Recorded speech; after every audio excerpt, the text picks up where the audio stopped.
ಇವತ್ತಿನ ಕ್ಲಾಸಲ್ಲಿ ನಾವು ಕೆಟೆಟ್ಗೆ ಏನು ನಾವು ಪ್ರಿಪ್ರೇಷನ್ಗೆ ಅಂತ ಅಂದ್ಬಿಟ್ಟು ಕ್ಲಾಸಸ್ ಮಾಡ್ತಾ ಇದ್ದೀವಿ.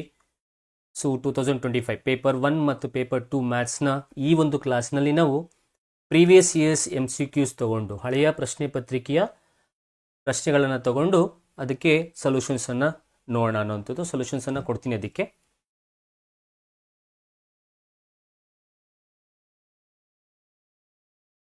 ಸೊ ಇದು ಕನ್ನಡ ಮಾಧ್ಯಮದಲ್ಲೂ ಇರುತ್ತೆ, ಇಂಗ್ಲೀಷ್ ಮಾಧ್ಯಮದಲ್ಲೂ. ಮೇಯ್ನಾಗಿ ಕನ್ನಡ ಮಾಧ್ಯಮದಲ್ಲಿರುತ್ತೆ, ಜೊತೆಗೆ ಕ್ವಶನ್ಸ್ಗಳು ನಿಮಗೆ ಕನ್ನಡ ಮಾಧ್ಯಮ ಮತ್ತು ಇಂಗ್ಲೀಷ್ ಮಾಧ್ಯಮ ಎರಡರಲ್ಲೂ ಕೂಡ ಇರುತ್ತೆ ಅನ್ನೋಂಥದ್ದು. ಸೊ ಕೆಟೆಟ್ 2025 ಪೇಪರ್ 1 ಮತ್ತು 2 ಮ್ಯಾಥ್ಸ್. ಸೊ ನಾನು ಆ ಪ್ರೀವಿಯಸ್ ಇಯರ್ಸ್ನ ಕ್ವಶನ್ಸ್ಗಳನ್ನ ತಗೊಂಡು ಮಾಡಬೇಕಾದ್ರೆ ಆ ಪ್ರತಿಯೊಂದು ಕ್ವಶನ್ನಲ್ಲೂ ಕೂಡ ನಿಮಗೆ ಸ್ಟೆಪ್ ಬೈ ಸ್ಟೆಪ್ ಆ ಒಂದು ಕಾನ್ಸೆಪ್ಟ್ಸ್ಗಳನ್ನು ಕೂಡ ಹೇಳ್ಕೊಟ್ಟು ಆ ಕ್ವಶನ್ಸ್ಗಳಿಗೆ ಸೊಲ್ಯೂಷನ್ಸನ್ನು ಕೊಟ್ಕೊಂಡು ಹೋಗ್ತೀನಿ ಅನ್ನೋಂಥದ್ದು.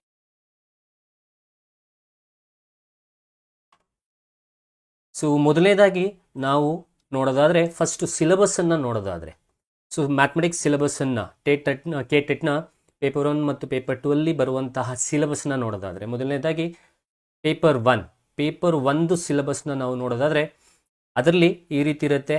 ಚಾಪ್ಟರ್ಸ್ಗಳು number system, fraction, square and square roots, data handling. Number system ಅಂದರೆ ಸಂಖ್ಯಾ ಪದ್ಧತಿ, ಫ್ರ್ಯಾಕ್ಷನ್ಸ್ ಅಂತಂದರೆ ಭಿನ್ನರಾಶಿ, ಸ್ಕ್ವೇರ್ ಆ್ಯಂಡ್ ಸ್ಕ್ವೇರ್ ರೂಟ್ಸ್ ವರ್ಗಮೂಲಗಳು, data handling ratio and proportion ಅಂದರೆ ಅನುಪಾತ ಸಮಾನುಪಾತ, ಕಂಪೇರಿಂಗ್ ಕ್ವಾಂಟಿಟೀಸ್, ಆಲ್ಜಿಬ್ರಾ ಬೀಜಗಣಿತ, ಈಕ್ವೇಷನ್ಸ್ ರೇಖಾತ್ಮಕ ಸಮೀಕರಣ, ಎಕ್ಸ್ಪೋನೆಂಟ್ಸ್ ಆ್ಯಂಡ್ ಪವರ್ಸ್ ಅಂದರೆ ಘಾತಾಂಕದ ನಿಯಮಗಳು, ಹಾಗೆ polynomials, introduction to Euclid geometry, lines and angles, triangles ತ್ರಿಭುಜಗಳು, ಕ್ವಾಡ್ರಿಲ್ಯಾಟರಲ್ಸ್ ಚತುರ್ಭುಜಗಳು, circles construction, visualising solid shapes and mensuration. So probability ಸಂಭಾವ್ಯತೆ. ಸೊ ಇಷ್ಟು ನಿಮ್ಮ ಪೇಪರ್ 1ನ ಮ್ಯಾಥಮೆಟಿಕ್ಸ್ನ ಒಂದು ಸಿಲೆಬಸ್ ಆಗಿರುವಂಥದ್ದು.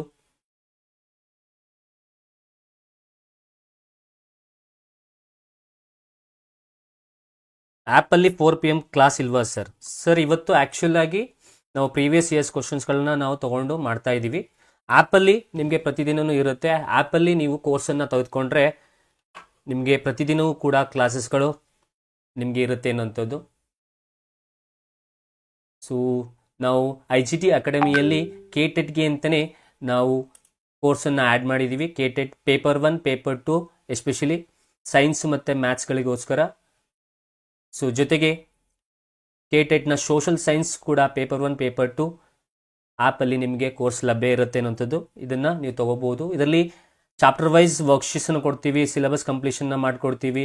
ಇದರಲ್ಲಿ psychology, Kannada, English, history, political science ಮತ್ತು ಜಿಯೋಗ್ರಫಿ, ಹಾಗೆ ನೀವು ಮ್ಯಾಥಮೆಟಿಕ್ಸ್ ಮತ್ತು ಸೈನ್ಸ್ ಬಂದರೆ ಇದರಲ್ಲೂ ಕೂಡ ಇಂಗ್ಲೀಷ್, ಬಯಾಲಜಿ, ಕೆಮಿಸ್ಟ್ರಿ, ಮ್ಯಾಥಮೆಟಿಕ್ಸ್ ಮತ್ತು ಫಿಸಿಕ್ಸ್, ಸೈಕಾಲಜಿ ಮತ್ತು ಕನ್ನಡ ಇಷ್ಟನ್ನು ಕೂಡ ನಾವು ಹೇಳ್ತೀವಿ ಅನ್ನೋಂಥದ್ದು.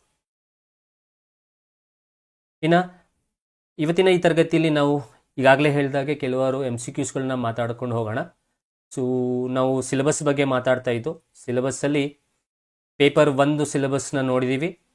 ಸೊ ಇದರ ಕನ್ನಡ ಮಾಧ್ಯಮದ ವರ್ಷನನ್ನು ನಾನು ಕೊಡ್ತೀನಿ, PDF ಅನ್ನು ಕೊಡ್ತೀನಿ ಅನ್ನೋಂಥದ್ದು. ಸೊ ಇನ್ನು ಪೇಪರ್ 2 ಮ್ಯಾಥಮೆಟಿಕ್ಸ್ ಸಿಲೆಬಸ್ ಬಂತು ಅಂದರೆ ನಂಬರ್ ಸಿಸ್ಟಮ್, ಪೇಪರ್ 1 ಮತ್ತು ಪೇಪರ್ 2 ಅಲ್ಲೂ ಕೆಲವೊಂದು ಟಾಪಿಕ್ಸ್ಗಳು ಅದೇ ಇರುತ್ತೆ ಅನ್ನೋಂಥದ್ದು. ಸೊ ನಂಬರ್ ಸಿಸ್ಟಮ್ ಆಗಿರ್ಬೋದು, ಸಂಖ್ಯಾ ಪದ್ಧತಿ, ಸ್ಕ್ವೇರ್ ಆ್ಯಂಡ್ ಸ್ಕ್ವೇರ್ ರೂಟ್ಸ್ ಕೆಲವೊಂದು ಅದೇ ಇರುತ್ತೆ. ಕೋಆರ್ಡಿನೇಟ್ ಜಿಯೋಮೆಟ್ರಿ ಇದರಲ್ಲಿ ಕೆಲವಾದರೂ ಟಾಪಿಕ್ಸ್ಗಳು ಇದೆ ಅನ್ನೋಂಥದ್ದು. Triangles construction, quadrilaterals, circles, so statistics and probability. So ಈ ರೀತಿಯಾದಂಥದ್ದು ಪೇಪರ್ 2ನ ಸಿಲೆಬಸ್. ನಾನು ಪೇಪರ್ 1 ಮತ್ತು ಪೇಪರ್ 2 ಎರಡನ್ನೂ ಕೂಡ ಸಿಲೆಬಸ್ನ PDF ಅನ್ನು ನಾನು ಟೆಲಿಗ್ರಾಮ್ ಗ್ರೂಪಲ್ಲಿ ಹಾಕ್ತೀನಿ. ಟೆಲಿಗ್ರಾಮ್ ಗ್ರೂಪಲ್ಲಿ ನೀವು ಡೌನ್ಲೋಡ್ ಮಾಡ್ಕೊಳ್ಬೋದು. ಈಗ ಡೈರೆಕ್ಟಾಗಿ ನಾವು ಕ್ವಶನ್ಸ್ಗಳನ್ನು ನೋಡ್ಕೊಂಡು ಹೋಗೋದಾದರೆ, ಸೊ ಕೆಲವಾರು ಕ್ವಶನ್ಸ್ಗಳು ತೊಗೊಂಡಿದ್ದೀನಿ. ನಾನು ಈಗಾಗಲೇ ಹೇಳ್ದಂಗೆ ಕನ್ನಡ ಮತ್ತು ಇಂಗ್ಲೀಷ್ ಮೀಡಿಯಂ ಎರಡರಲ್ಲೂ ಇರುತ್ತೆ ಅನ್ನೋಂಥದ್ದು.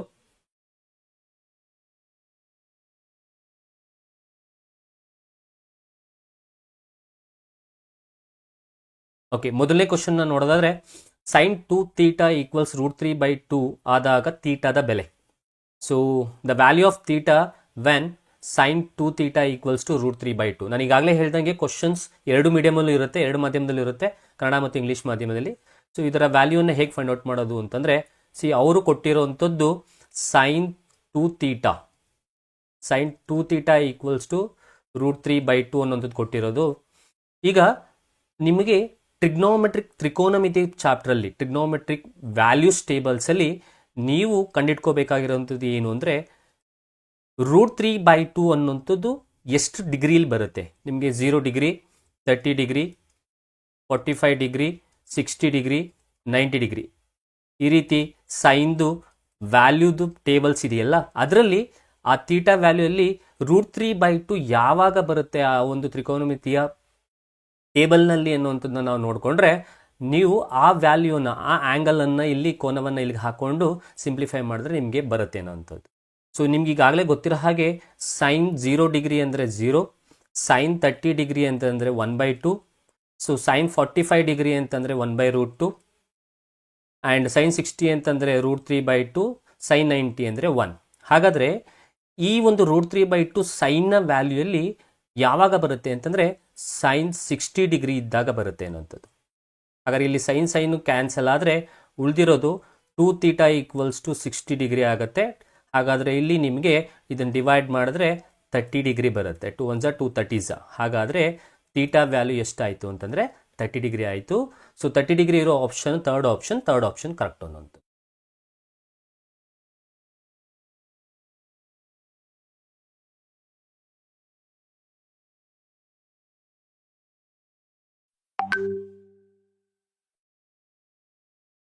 ಸರ್ ಕನ್ನಡ ಮೀಡಿಯಂ ಮತ್ತು ಇಂಗ್ಲೀಷ್ ಮೀಡಿಯಂ ಎರಡರಲ್ಲೂ ಇರುತ್ತೆ ಸರ್. ಇವತ್ತು ಮ್ಯಾಥಮೆಟಿಕ್ಸ್ ಕ್ಲಾಸಸ್ ಇದೆ. ಸೊ ಮ್ಯಾಥಮೆಟಿಕ್ಸ್ ಕ್ಲಾಸ್ ನಾವು KTETದು ತಗೊಳ್ತಾ ಇರೋದು 4 ಗಂಟೆಲಿ.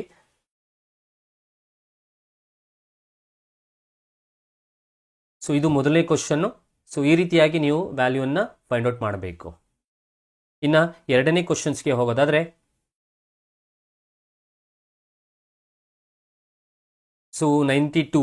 ಸೊ ಇದರಲ್ಲಿ ನಿಮಗೆ ಈ ರೀತಿ ಕೊಟ್ಟಿದ್ದಾನೆ, 2 sin square theta minus 3 sin theta plus 1 equals to 0 ಇದ್ದಾಗ ಆ ಥೀಟಾದ ಬೆಲೆಯನ್ನು ಫೈಂಡ್ ಔಟ್ ಮಾಡಬೇಕು. So 2 sin square theta minus 3 sin theta plus 1 equals to 0 ಇದ್ದಾಗ what is the value of the theta, ಇದನ್ನು ಫೈಂಡ್ ಔಟ್ ಮಾಡಬೇಕು. ನಾವು ಇದನ್ನು ಹೇಗೆ ಸಾಲ್ವ್ ಮಾಡೋದು ಅನ್ನೋದನ್ನು ನೋಡ್ಕೊಳ್ಳೋದಾದರೆ, ಫಸ್ಟು ನೀವು ಇದನ್ನು ಅಬ್ಸರ್ವ್ ಮಾಡಿದ್ರೆ ಇದು ಈ ರೀತಿ ಫಾರ್ಮಲ್ಲಿ ಕಾಣ್ತಾ ಇದೆ, ax² plus bx plus c equals to 0 ಈ ಫಾರ್ಮೆಟಲ್ಲಿ ನಿಮಗೆ ಕಾಣ್ತಾ ಇದೆ ಅನ್ನೋಂಥದ್ದು. ಹಾಗಾದರೆ ಇದು x² ಆಯಿತು, ಇದು x ಆಯಿತು, ಇದು c ವ್ಯಾಲ್ಯೂ. ಹಾಗಾದರೆ ಇಲ್ಲಿ ಬರೋದು a ವ್ಯಾಲ್ಯೂ. ಹಾಗಾದರೆ a ವ್ಯಾಲ್ಯೂ ಅನ್ನುವಂಥದ್ದು 2, ಇಲ್ಲಿ x ಆದರೆ ಇದು b ವ್ಯಾಲ್ಯೂ ಆಗುತ್ತೆ. ಹಾಗಾದರೆ b ವ್ಯಾಲ್ಯೂ ಬಂದು 3. ಸೊ ಇಲ್ಲಿ ಸಿ ಜಾಗದಲ್ಲಿ 1 ಇದೆ, ಹಾಗಾದರೆ ಸಿ ವ್ಯಾಲ್ಯೂ 1. ಸೊ ಇದನ್ನು ನಾವು ಶ್ರೀಧರನ ಫಾರ್ಮುಲಾ ಅಂತ ಏನು ಹೇಳ್ತೀವಿ, X is equals to -b plus or minus under root of b² minus 4 into a into C whole divided by 2a. ಈ ಒಂದು ಶ್ರೀಧರನ ಫಾರ್ಮುಲಾ, ಇದು ಕ್ವಾಡ್ರಾಟಿಕ್ ಈಕ್ವೇಷನ್ನಲ್ಲಿ ಬರುವಂಥದ್ದು ಒಂದು ಕ್ವಶನ್ನು. ಸೊ ಈ ಒಂದು ಫಾರ್ಮುಲಾ, ಶ್ರೀಧರನ್ ಫಾರ್ಮುಲಾ ಇಟ್ಕೊಂಡು ಈ ವ್ಯಾಲ್ಯೂನ ಇಲ್ಲಿಗೆ ಹಾಕಿದ್ರೆ ನಮಗೆ ಥೀಟಾ ವ್ಯಾಲ್ಯೂ ಬರುತ್ತೆ ಅನ್ನೋಂಥದ್ದು.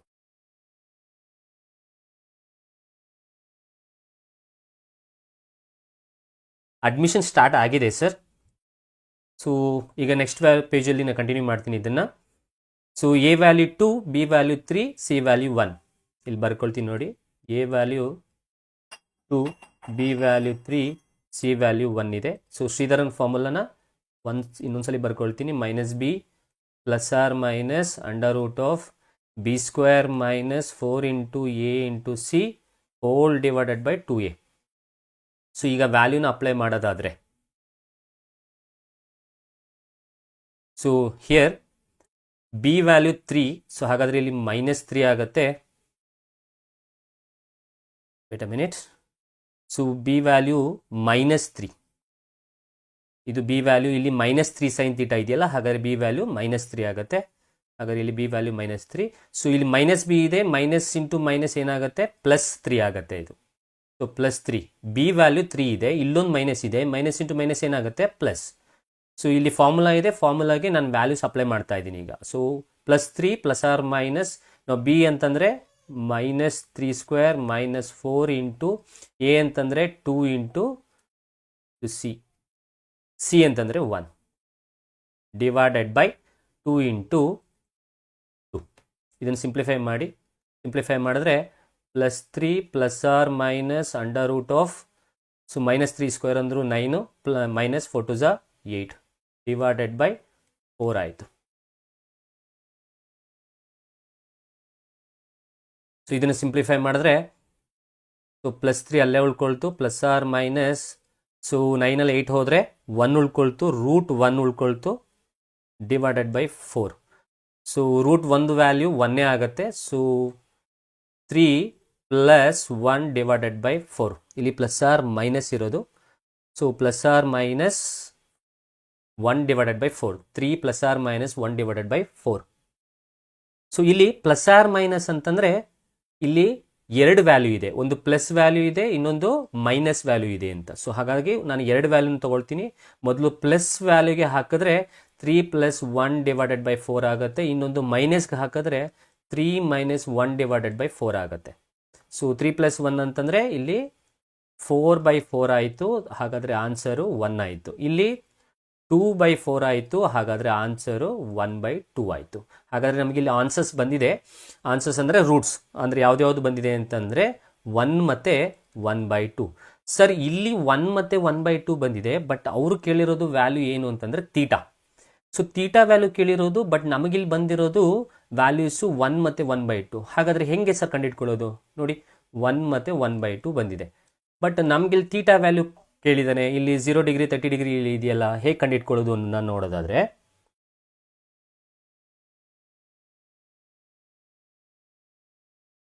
ನಾನು ಮೊದಲೇ ಹೇಳಿದಾಗೆ ಇಲ್ಲಿ ನೋಡಿ ಸೈನ್ ವ್ಯಾಲ್ಯೂಸ್ಗಳಿದೆ ನೋಡಿ. ಇಲ್ಲಿ 0 degree 30 degree 45 degree 60 degree 90 degree. ಇದರಲ್ಲಿ 1 ಮತ್ತು 1/2 ಯಾವಾಗ ಬರುತ್ತೆ ಅನ್ನೋದನ್ನ ನೋಡ್ಕೊಳ್ಳಿ. ಸೊ 1 ಮತ್ತು 1/2 ನಮಗೆ ಬಂದಿರೋ 1 ಮತ್ತು 1/2 90 ಡಿಗ್ರಿ ಮತ್ತು 30 ಡಿಗ್ರಿಯಲ್ಲಿ ಬರ್ತಾ ಇದೆ. ಹಾಗಾದರೆ ಇಲ್ಲಿ ಕೊಟ್ಟಿರೋ ವ್ಯಾಲ್ಯೂಯಲ್ಲಿ 1 ಮತ್ತು 1/2ಗೆ ತೀಟಾ ವ್ಯಾಲ್ಯೂನ ಬರ್ಕೊಳ್ತೀನಿ ಅಂದರೆ 30 ಡಿಗ್ರಿ ಮತ್ತು 90 ಡಿಗ್ರಿ ಬರುತ್ತೆ ಅನ್ನೋಂಥದ್ದು. ಸೊ 30 ಡಿಗ್ರಿ 90 ಡಿಗ್ರಿ ಇರೋ ಆಪ್ಷನ್ ಸೆಕೆಂಡ್ ಒನ್ ಅನ್ನೋಂಥದ್ದು ಸರಿ ಅನ್ನೋಂಥದ್ದು.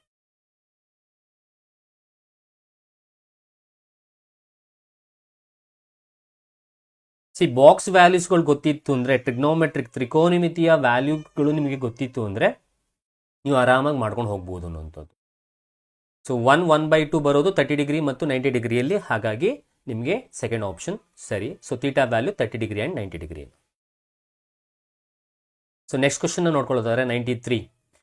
ಸೊ ಇಲ್ಲಿ 1 ಮತ್ತು 4 ಎದು ಪಾಯಿಂಟ್ಸು ಕೊಟ್ಟಿದ್ದಾರೆ, 1 ಮತ್ತು 4, ಮತ್ತು ಬಿದು ಪಾಯಿಂಟ್ಸ್ ಕೊಟ್ಟಿದ್ದಾರೆ 4,0. ಈ ಬಿಂದುಗಳ ನಡುವಿನ ದೂರ ಕೇಳಿದ್ದಾರೆ. ಈ ಬಿಂದುಗಳ ನಡುವಿನ ದೂರ, the distance between the points A of 1,4 and B of 4,0. ಹೇಗೆ ಫೈಂಡ್ ಔಟ್ ಮಾಡೋದು? ಸೊ ಇಲ್ಲಿ ಅವರೇ ಹೇಳಿರೋ ಹಾಗೆ ಡಿಸ್ಟೆನ್ಸ್ ಕೇಳಿದ್ದಾರೆ, ದೂರ. ಇದು ಕೋಆರ್ಡಿನೇಟಿವ್ ಜಿಯೋಮೆಟ್ರಿಯಲ್ಲಿ ಬರುವಂತಹ ಒಂದು ಕ್ವಶನ್ನು, ಅಂದರೆ ನಿರ್ದೇಶಾಂಕ ರೇಖಾಗಣಿತದಲ್ಲಿ ಬರುವಂತಹ ಒಂದು question. So distance find out ಮಾಡೋದಕ್ಕೆ ನಮಗೆ ಒಂದು ಫಾರ್ಮುಲಾ ಇದೆ. ಏನು? D = x2 - x1 hole square plus y2 - y1 whole square. So ಈ ಫಾರ್ಮುಲಾಗೆ ವ್ಯಾಲ್ಯೂಸ್ನ ಅಪ್ಲೈ ಮಾಡಿದ್ರೆ ನಮಗೆ ಡಿಸ್ಟೆನ್ಸ್ ಬರುತ್ತೆ ಅನ್ನೋಂಥದ್ದು. ಸೊ ಇಲ್ಲಿ ಕೊಟ್ಟಿರೋ ವ್ಯಾಲ್ಯೂಸ್ಗಳಿಗೆ ಇದರಲ್ಲಿ ಮೊದಲನೇದನ್ನು ನಾನು x1 ಅಂತ ಬರ್ಕೊಳ್ತೀನಿ, ಅಂದರೆ x1 = 1. ಇಲ್ಲಿ ಕೊಟ್ಟಿರೋದಕ್ಕೆ ಎರಡನೇದಕ್ಕೆ y1 ಅಂತ ಬರ್ಕೊಳ್ತೀನಿ, ಹಾಗಾದರೆ y1 ವ್ಯಾಲ್ಯೂ 4 ಆಯಿತು. ಇಲ್ಲಿ ಕೊಟ್ಟಿರೋ ವ್ಯಾಲ್ಯೂಯಲ್ಲಿ ಇದನ್ನು x2 ಅಂತ ತಗೊಳ್ತೀನಿ, ಇದನ್ನು y2 ಅಂತ ತಗೊಳ್ತೀನಿ, ಹಾಗಾದರೆ x2 ವ್ಯಾಲ್ಯೂ 4 ಆಯಿತು, y2 ವ್ಯಾಲ್ಯೂ 0 ಆಯಿತು. ಸೊ ಈಗ ಈ ವ್ಯಾಲ್ಯೂಸ್ಗಳನ್ನ ಇಲ್ಲಿಗೆ ಅಪ್ಲೈ ಮಾಡೋದಾದರೆ, ಸೊ ಡಿ = x2 ಅಂದರೆ ಎಷ್ಟು? ಇಲ್ಲೇ ಇದೆ ನೋಡಿ 4 ಮೈನಸ್ x1 ಅಂದರೆ 1 ಹೋಲ್ ಸ್ಕ್ವೇರ್ ಪ್ಲಸ್ y2 ಅಂದರೆ 0 ಮೈನಸ್ y1 ಅಂದರೆ 4 ಹೋಲ್ ಸ್ಕ್ವೇರ್. ಈಗ ಇದನ್ನು ಸಿಂಪ್ಲಿಫೈ ಮಾಡಿದ್ರೆ ನಿಮಗೆ ದೂರ ಸಿಗುತ್ತೆ ಅಥವಾ ಡಿಸ್ಟೆನ್ಸ್ ಸಿಗುತ್ತೆ ಏನಂತ. 4 1 ಹೋದರೆ 3 ಸ್ಕ್ವೇರ್ ಆಗುತ್ತೆ, ಪ್ಲಸ್ 0 ಅಲ್ಲಿ 4 ಹೋದರೆ -4 ಸ್ಕ್ವೇರ್ ಆಗುತ್ತೆ. ಇದನ್ನು ಸಿಂಪ್ಲಿಫೈ ಮಾಡೋದಾದರೆ ಸೊ 3 ಸ್ಕ್ವೇರ್ ಅಂದರೆ 9 ಪ್ಲಸ್ -4 ಸ್ಕ್ವೇರ್ ಅಂದರೆ 16.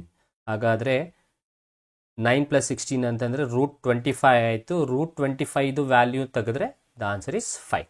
ಹಾಗಾದರೆ ಈ ಎರಡು ಕೊಟ್ಟಿರುವ ಬಿಂದುಗಳ ನಡುವಿನ ದೂರ ಎಷ್ಟಾಗುತ್ತೆ ಅಂದರೆ 5 ಆಗುತ್ತೆ. ಸೊ 4th ಆಪ್ಷನ್ ಸರಿ ಇದೆ. 4th ಆಪ್ಷನ್ ಟಿಕ್ ಮಾಡಬೇಕು.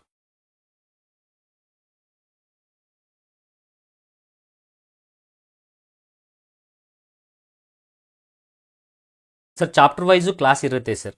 ಚಾಪ್ಟರ್ ವೈಸು ಕೂಡ ನಾವು ಕ್ಲಾಸ್ ಮಾಡಿಕೊಡ್ತೀವಿ.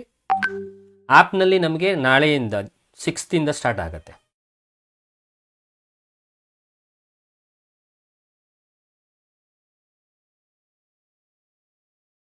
ಸೊ ನೆಕ್ಸ್ಟ್ ಕ್ವಶನ್ ನೋಡೋಣ.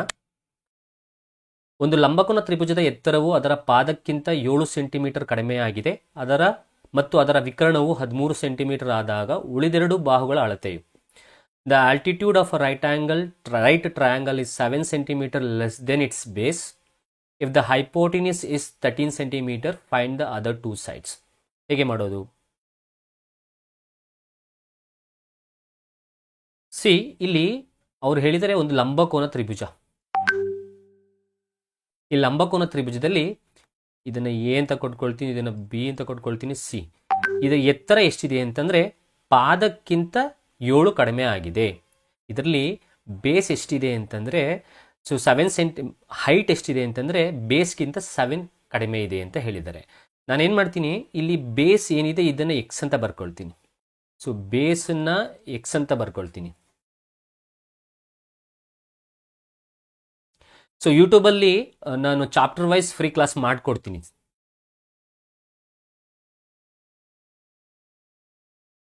ಸೊ ಈಗ ಕ್ವಶನ್ಗೆ ಬರೋದಾದರೆ ಇಲ್ಲಿ ಬೇಸ್ನ ನಾನೇ ಅಂತ ಬರ್ಕೊಳ್ತೀನಿ. ಅವ್ರು ಏನು ಹೇಳಿದ್ದಾರೆ ಅಂದರೆ ಎತ್ತರ ಎಷ್ಟಿರುತ್ತೆ ಅಂತಂದರೆ ಪಾದಕ್ಕಿಂತ 7 ಸೆಂಟಿಮೀಟರ್ ಕಡಿಮೆ ಇದೆ. ಇದು ಪಾದ ಅಲ್ವಾ, ಅಂದರೆ ಬೇಸ್. ಸೊ ಇದನ್ನು ನಾನು ಎಷ್ಟಿದೆ ನನಗೆ ಗೊತ್ತಿಲ್ಲ, ನಾನು ಇದನ್ನು ಎಕ್ಸ್ ಅಂತ ಬರ್ಕೊಳ್ತೀನಿ. ಬೇಸ್ ಎಕ್ಸ್ ಇದೆ ಅಂತಂದರೆ ಹೈಟ್ ಅಥವಾ ಎತ್ತರ ಎಷ್ಟಾಗತ್ತೆ ಅಂದರೆ ಈ ಪಾದಕ್ಕಿಂತ 7 ಕಡಿಮೆ ಇದೆಯಂತೆ. ಹಾಗಾದರೆ ಸೊ ಪಾದಕ್ಕಿಂತ 7 ಕಡಿಮೆ ಇದೆ. ಹಾಗಾದರೆ ಬೇಸ್ ಎಕ್ಸ್ ಅಂತ ಬರ್ಕೊಂಡಿದ್ದೀನಿ. ಆಗ ಹೈಟ್ ಏನಾಗುತ್ತೆ ಅಂದರೆ x - 7 ಆಗುತ್ತೆ. ಸೊ ಹಾಗಾದರೆ ಇದು x - 7 ಆಯಿತು. ಇಲ್ಲಿ ಹೈಪೋಟಿನಿಯಸ್ ಕೊಟ್ಟಿದ್ದಾರೆ, ಅವರೇ ಕೊಟ್ಟಿದ್ದಾರೆ. ವಿಕರ್ಣ ಎಷ್ಟು ಅಂತಂದರೆ ಇದು 13 ಸೆಂಟಿಮೀಟರ್ ಕೊಟ್ಟಿದ್ದಾರೆ. ಸೊ ಇದು ಲಂಬಕೋನ ತ್ರಿಭುಜ ಆಗಿರೋದ್ರಿಂದ, ರೈಟ್ ಆಂಗಲ್ ಟ್ರಯಾಂಗಲ್ ಆಗಿರೋದ್ರಿಂದ ನಾವು ಇದಕ್ಕೆ ಪೈಥಾಗೊರಸ್ ಥಿಯರಮ್ ಹಾಕ್ಬೋದು. ನಿಮ್ಗೆಲ್ಲರಿಗೂ ಪೈಥಾಗೊರಸ್ ಥಿಯರಮ್ ಗೊತ್ತಿದೆ ಅಂತ ಅಂದ್ಕೊಳ್ತೀನಿ. ಪೈಥಾಗೊರಸ್ ಥಿಯರಮ್ ಏನು ಹೇಳುತ್ತೆ ಅಂದರೆ ಒಂದು ಲಂಬಕೋನ ತ್ರಿಭುಜದಲ್ಲಿ ವಿಕರ್ಣದ ಮೇಲಿನ ವರ್ಗವು ಉಳಿದೆರಡು ಬಾಹುಗಳ ವರ್ಗಗಳ ಮೊತ್ತಕ್ಕೆ ಸಮನಾಗಿರುತ್ತೆ.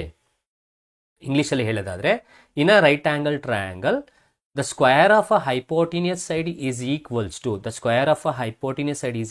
to sum of the other 2 sides ಅಂತ ನಾವು ಹೇಳೋವಂಥದ್ದು. ಸರ್ ಹೇಳಿದ್ದು ನಿಮ್ಗೆ ಅರ್ಥ ಆಗಲಿಲ್ಲ ಅಂತ ಅನ್ನೋದಾದರೆ ನೋಡಿ, ಯಾವುದೇ ಒಂದು ಲಂಬಕೋನ ತ್ರಿಭುಜದಲ್ಲಿ ರೈಟ್ ಆಂಗಲ್ ಎಲ್ಲಿರುತ್ತೋ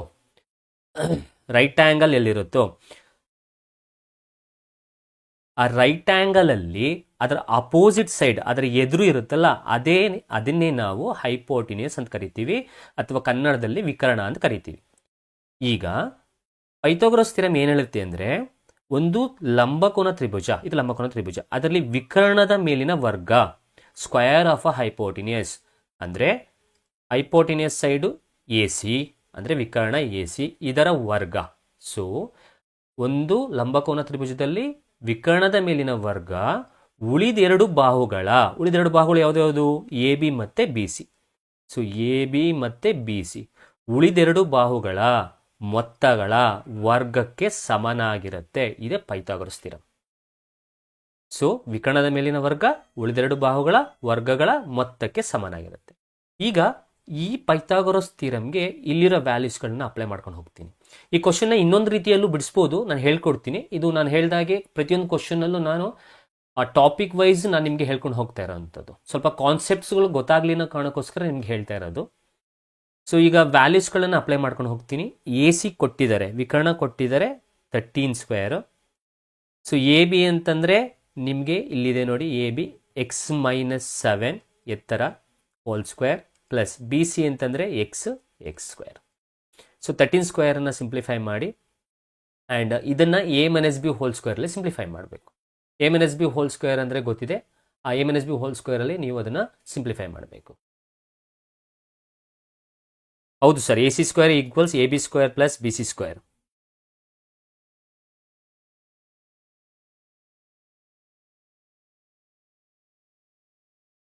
ಕೆಲವೊಬ್ರು ಆನ್ಸರ್ಸ್ಗಳನ್ನು ಕಳಿಸ್ತಾ ಇದ್ದೀರಾ, ಗುಡ್.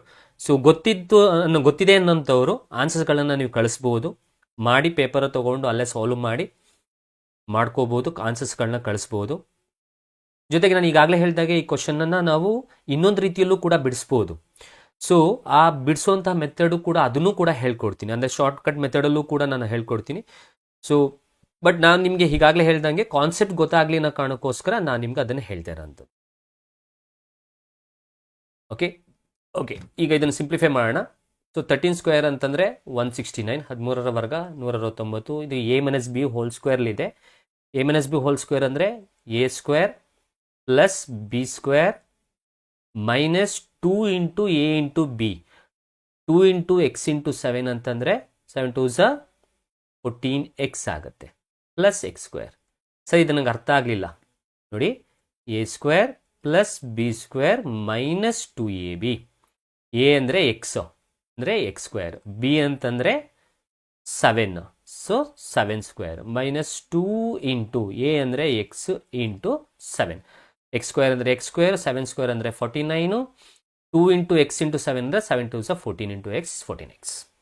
ಓಕೆ, ಇದು ನೆಕ್ಸ್ಟ್ ಪೇಜಲ್ಲಿ ಕಂಟಿನ್ಯೂ ಮಾಡ್ತೀನಿ. ಆ್ಯಕ್ಚುಲಿ ಇದು ನೆಕ್ಸ್ಟ್ ಕ್ವಶನು, ಬಟ್ ನನ್ನ ಪ್ರೀವಿಯಸ್ ಕ್ವಶನನ್ನು ಇಲ್ಲೇ ಸಾಲ್ವ್ ಮಾಡ್ತೀನಿ. ಸೊ ನಮಗೆ ಉಳಿದಿದ್ದು 169 equals X square plus 49 minus 14x plus X square, ಕರೆಕ್ಟಾ? ಸೊ ಈಗ 49 ಈ ಕಡೆ ಕರ್ಕೊಬನ್ನಿ. ಸೊ 169 ಮೈನಸ್ 49 ಈಕ್ವಲ್ಸ್, ಪ್ಲಸ್ ಇರೋದು ಆ ಕಡೆ ಹೋದರೆ ಮೈನಸ್ ಆಗುತ್ತೆ.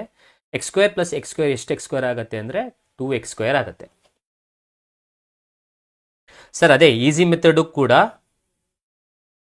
ಮೆಥಡ್ನು ಕೂಡ ಹೇಳ್ಕೊಡ್ತೀವಿ. ನಾನು ಈಗಾಗಲೇ ಹೇಳ್ದಂಗೆ ಒಂದು ಕಾನ್ಸೆಪ್ಟ್ ಗೊತ್ತಾಗಲಿ ಅನ್ನೋ ಕಾರಣಕ್ಕೋಸ್ಕರ ನಾನು ಇದನ್ನು ಸ್ಟೆಪ್ ಬೈ ಸ್ಟೆಪ್ ಮಾಡ್ಕೊಂಡು ಹೋಗ್ತಿದ್ದೀನಿ ಅಷ್ಟೇ. ಈಸಿ ಮೆಥಡಲ್ಲೂ ಇದೆ, ಈಸಿ ಮೆಥಡಲ್ಲೂ ಕೂಡ ಮಾಡಬಹುದು, ಈಸಿ ಮೆಥಡಲ್ಲೂ ಕೂಡ ಹೇಳ್ಕೊಡ್ತೀನಿ. ಇದು ಕಾನ್ಸೆಪ್ಟ್ ಹೇಳ್ಕೊಟ್ಟ ಮೇಲೆ ನಾನು ಹೇಳ್ಕೊಡ್ತೀನಿ. ಅಂದರೆ ಅದನ್ನು ಹೇಗೆ ಮಾಡ್ಬೋದು ಅಂತಂದರೆ, ನಾವು ಆಪ್ಷನನ್ನು ನೋಡಿಕೊಂಡು ನೋಡಿ, ಇಲ್ಲಿ ಆಪ್ಷನ್ಸ್ ಇದೆ ನೋಡಿ. ಇಲ್ಲಿ ಆಪ್ಷನ್ಸಲ್ಲಿ ನನಗೆ ಹೇಗೆ ಗೊತ್ತಾಗುತ್ತೆ ಅಂದರೆ ಹೈಪೋಟಿನಿಯಸ್ 13 ಸೆಂಟಿಮೀಟರ್ ಅಂತ ಕೊಟ್ಟಿದ್ದಾರೆ. ಇದು ಲಂಬಕೋನ ತ್ರಿಭುಜ ಆಗಿರೋದ್ರಿಂದ ನಾವು ರೈಟ್ ಆ್ಯಂಗಲ್ ಟ್ರಯಾಂಗಲಲ್ಲಿ ಒಂದು ಪೈಥಾಗೊರಸ್ ಟ್ರಿಪ್ಲೆಟ್ಸ್ ಅಂತ ಮಾತಾಡ್ತೀವಿ, ಅಂದರೆ ಪೈಥಾಗೊರಸ್ನ ತ್ರಿವಳಿಗಳು ಅಂತ ಮಾತಾಡ್ತೀವಿ. ಸೊ ತ್ರಿವಳಿಗಳನ್ನ ತಗೊಂಡ್ರೆ, ತ್ರಿವಳಿಗಳು ಅಂತಂದರೆ ಈ ಕಂಡೀಷನನ್ನು ಸ್ಟ್ಯಾಟಿಸ್ಫೈ ಮಾಡುವಂಥ ನಂಬರ್ಸ್ಗಳು, A C square equals A B square plus B C square. ಹಾಗಾದರೆ ಪೈಥಾಗೊರಸ್ ಟ್ರಿಪ್ಲೆಟ್ಸ್ನ ನಾವು ನಂಬರ್ಸ್ಗಳನ್ನು ನೆನಪಲ್ಲಿ ಇಟ್ಕೊಂಡಿದ್ರೆ ನಿಮಗೆ ಈ ಆಪ್ಷನನ್ನು ಇಟ್ಕೊಂಡು ನೀವು ಆರಾಮಾಗಿ ಫೈಂಡ್ ಔಟ್ ಮಾಡ್ಬೋದು. ಹೇಗೆ ಅಂತಂದರೆ, ಇಲ್ಲಿ ಹೈಪೋಟಿನಿಯಸ್ 13 ಸೆಂಟಿಮೀಟರ್ ಕೊಟ್ಟಿರೋದ್ರಿಂದ ಒಂದು ಲಂಬಕೋನ ತ್ರಿಭುಜದಲ್ಲಿ ಹೈಪೋಟಿನಿಯಸ್ ಸೈಡ್ ವಿಕರ್ಣವೇ ದೊಡ್ಡ ಸೈಡ್ ಆಗಿರೋದ್ರಿಂದ ಈ ಆಪ್ಷನ್ಸ್ಗಳನ್ನು ನೋಡಿದ್ರೆ ಪೈಥಾಗೊರಸ್ ಟ್ರಿಪ್ಲೆಟ್ಸ್ ಅಥವಾ ಪೈಥಾಗೊರಸ್ನ ತ್ರಿವಳಿಗಳು ಇರುವ ನಂಬರು ಫಸ್ಟ್ ಆಪ್ಷನಲ್ಲಿ ಕಾಣ್ತಾ ಇದೆ, 12 ಮತ್ತು 5. ಅಂದರೆ 13, 12, 5 ಇದು ಪೈಥಾಗೊರಸ್ನ ತ್ರಿವಳಿಗಳು, ಪೈಥಾಗೊರಸ್ ಟ್ರಿಪ್ಲೆಟ್ಸ್ ಅಂತ ನಾವು ಕರೀತೀವಿ. ಹಾಗಾದರೆ ಇದು ಈ ಕಂಡೀಷನ್ ಸ್ಯಾಟಿಸ್ಫೈ ಮಾಡುತ್ತೆ. ಸೊ ಡೈರೆಕ್ಟಾಗಿ ನಾನು ಈ ಫಸ್ಟ್ ಆಪ್ಷನ್ ಚೂಸ್ ಮಾಡಬಹುದು ಈ ಒಂದು ಕಾನ್ಸೆಪ್ಟ್ನ ಥ್ರೂ. ಇದು ಶಾರ್ಟ್ಕಟ್ ಮೆಥಡ್. ಸೊ 12 ಮತ್ತು 5 ಅರ್ಥ ಆಯ್ತು ಅನ್ಕೊಳ್ತೀನಿ. ಸೊ ಬಟ್ ನಾನು ಈಗ ಇದನ್ನು ಹೇಳ್ಕೊಡ್ತಿರೋದು ಏನಕ್ಕೆ ಅಂತಂದರೆ ಕಾನ್ಸೆಪ್ಟ್ ಗೊತ್ತಾಗಲಿ ಅನ್ನೋ ಕಾರಣಕ್ಕೋಸ್ಕರ. Okay, so 2x square minus 14x ಆಯಿತು. ಸೊ ಯಾಕಂದರೆ 49 ಆಚೆ ಕಳಿಸಿದ್ದೀನಲ್ಲ ಅದಕ್ಕೆ. ಈಗ 169 49 ಸಬ್ಟ್ರಾಕ್ಟ್ ಮಾಡಿದ್ರೆ 120 ಬರುತ್ತೆ, equals to 2x square minus 14x ಆಯಿತು. ಇದನ್ನು ಈಚೆ ಕರ್ಕೊಂಡ್ರೆ 2x square minus 14x minus 120 equals to 0. ಈಗ ನಿಮಗೆ ಇದು ಒಂದು ಕ್ವಾಡ್ರಾಟಿಕ್ ಇಕ್ವೇಷನ್ ಬಂತು. ಈ ಕ್ವಾಡ್ರಾಟಿಕ್ ಇಕ್ವೇಷನ್ನ ಸಿಂಪ್ಲಿಫೈ ಮಾಡಬೇಕಾಗತ್ತೆ. ಸಿಂಪ್ಲಿಫೈ ಮಾಡಿದ್ರೆ ಅಪವರ್ತಿಸುವಿಕೆ ವಿಧಾನದಲ್ಲಿ ಸಿಂಪ್ಲಿಫೈ ಮಾಡಿದ್ರೆ ನಿಮಗೆ ಆನ್ಸರ್ ಸಿಗುತ್ತೆ ಅನ್ನೋಂಥದ್ದು.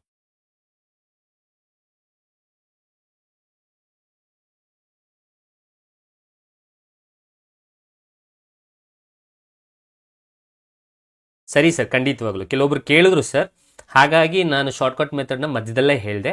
ಸೊ ನಾನು ಅದಕ್ಕೋಸ್ಕರನೇ ಹೇಳಿದ್ದು, ಕಾನ್ಸೆಪ್ಟ್ಸ್ನೇ ಕ್ಲಿಯರ್ ಮಾಡೋಕ್ಕೋಸ್ಕರನೇ ಹೇಳ್ಕೊಡ್ತಾ ಇರೋದು. ಶಾರ್ಟ್ಕಟ್ ಮೆಥಡ್ ನೀವು ಕಾನ್ಸೆಪ್ಟ್ಸ್ ಎಲ್ಲ ಕಲ್ತ್ಕೊಂಡ್ಬಿಟ್ರೆ ಶಾರ್ಟ್ಕಟ್ ಮೆಥಡ್ನ ಪ್ರೀವಿಯಸ್ ಇಯರ್ಸ್ ಕ್ವಶನ್ಸ್ಗಳನ್ನ ನಾವು ಮಾಡಬೇಕಾದ್ರೆ ಆರಾಮಾಗಿ ನೀವು ಶಾರ್ಟ್ಕಟ್ ಮೆಥಡ್ ಕಲ್ತ್ಕೊಂಡ್ರೆ ಕಾನ್ಸೆಪ್ಟು ಗೊತ್ತಾಗುತ್ತೆ, ಶಾರ್ಟ್ಕಟ್ ಮೆಥಡು ಗೊತ್ತಾಗುತ್ತೆ, ಎರಡು ಗೊತ್ತಾಗುತ್ತೆ ಅನ್ನೋ ಅಂಥದ್ದು. ಸೊ ಈಗ ಇದು 2x² 14x 120 ಇದೆ, ಇದು 2 ಇಂದ ಡಿವೈಡ್ ಆಗುತ್ತೆ. ಸಿಂಪ್ಲಿಫೈಡ್ ಫಾರ್ಮಲ್ಲಿ ಬರ್ಕೊಂಡ್ರೆ 2 ಇಂದ ಡಿವೈಡ್ ಮಾಡಿ ಇದನ್ನು. ಸೊ ಆಗ ನಿಮಗೆ ಈಕ್ವೇಷನ್ ಏನಾಗುತ್ತೆ, x² - 7x - 60 = 0. ಸೊ ಇದನ್ನು ಸಿಂಪ್ಲಿಫೈ ಮಾಡಿದ್ರೆ, ಫ್ಯಾಕ್ಟ್ರೈಸ್ ಮಾಡಿದ್ರೆ, ಸೊ ಮಲ್ಟಿಪಲ್ ಮಾಡಿದ್ರೆ 60 ಬರಬೇಕು, ಆ್ಯಡ್ ಸಬ್ಟ್ರಾಕ್ಟ್ ಮಾಡಿದ್ರೆ 7 ಬರಬೇಕು.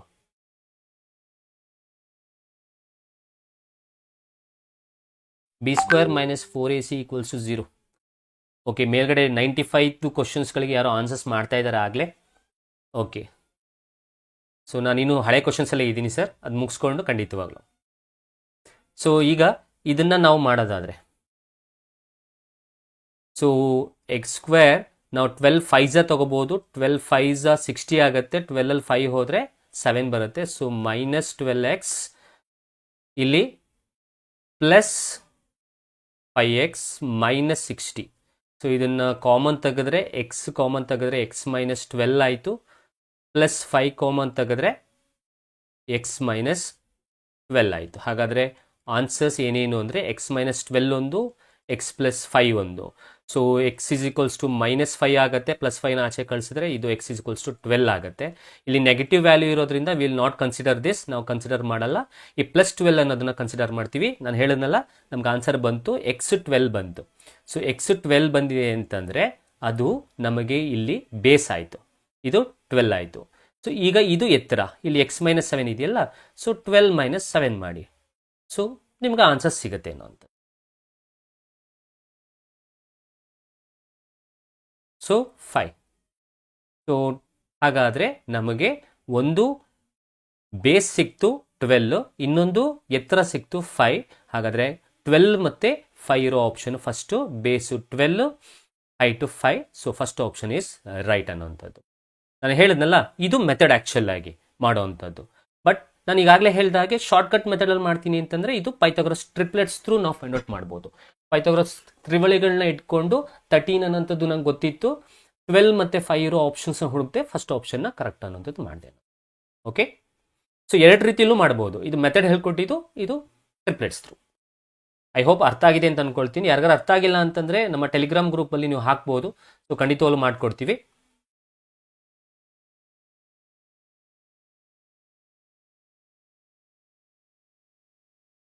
ಸೊ ನೆಕ್ಸ್ಟ್ ಕ್ವಶನ್ಗೆ ಹೋಗೋದಾದರೆ, ಸೊ ನೆಕ್ಸ್ಟ್ ಕ್ವಶನ್ ಇದೇ ಇದೆ.